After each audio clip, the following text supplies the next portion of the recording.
There has been a 17% increase of assaults in Newtown since the lockout laws were introduced in 2014, according to the New South Wales Bureau of Crime Research and Statistics. Newtown locals in the LGBTIQ community have voiced concerns about their safety since the lockout laws were put into place, with new demographics frequenting in the area. This comes after multiple bashings of transgender and queer people since the laws were put into place, and even more cases of verbal assault.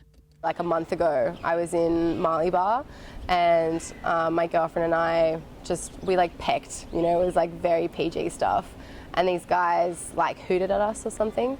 And we just tried to stay calm and we were like, hey, look, like you wouldn't do that if it was like a boy and a girl just having a peck. So please don't do that to us.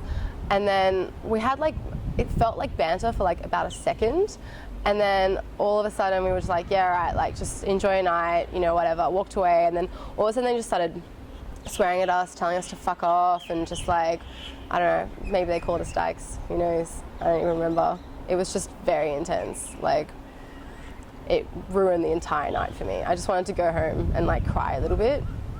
There has been some changes that's been kind of coming out in the literature around queer space in Sydney, mainly obviously about the lockout laws and things that have been happening there, but also preceding that in terms of the main queer spaces in Sydney would be Oxford Street and King Street, so around those suburbs. That was happening before the lockout laws in Oxford Street in particular, and that kind of change was based around a few different factors, including kind of the normalisation of homosexuality and other kind of queer sexualities, and the spatial and kind of cultural dissipation of that into other areas.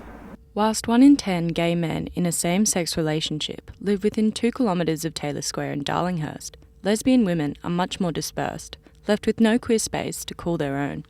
I feel like if I was walking down King Street like 8-10 years ago, people would just kind of be like, oh, this is classic Newtown, she's just holding her girlfriend's hand, whatever. And like now I kind of feel, maybe it's like tourism a little bit as well, but sometimes I kind of just feel the need to like let go of my girlfriend's hand and be like, you know what, let's just, or like sometimes there are families around and I'm like, and I hate that I feel that way, but I'm like, oh, I better not show any affection around you because there's kids around. And I've had like mums give like me and my partner like really weird glances and just almost kind of like, how dare you do that in front of my child. Data from the Australian Bureau of Statistics notes that lesbian women are increasingly choosing to move away from inner city suburbs. Tourism, gentrification, just the lockout laws, like a lot of it's just made it feel like a totally different space, like it's not our space anymore. And it's especially frustrating to think that we've kind of gone backwards in the Newtown area in that respect as well. Why should I spend my time and my energy into convincing you that I'm normal? Like, that makes no sense to me. Sometimes if I know someone's watching me, like, I'll just kiss my girlfriend anyway, just to kind of, I don't know, stir the pot a bit. I'm like, I don't want to hide, like, fuck that. Like, I hid for like 18 years, like I'm not gonna keep doing that.